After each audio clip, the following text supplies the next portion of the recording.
In this video, I'm gonna teach you how to make money online and get paid through Cash App. It's a very quick and easy process, so make sure to follow along.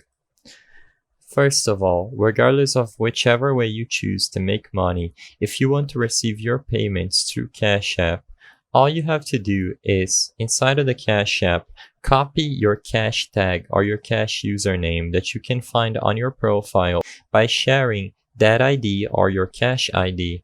The other person who's going to be paying you can just input your ID to make you receive the money into your Cash App balance.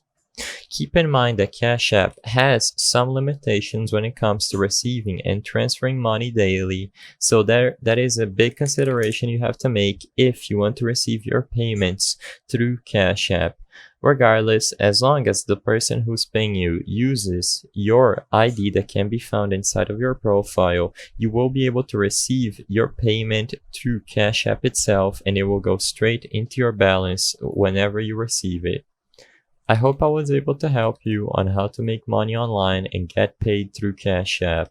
If this video helped you, please be sure to leave a like and subscribe for more quick and easy tips.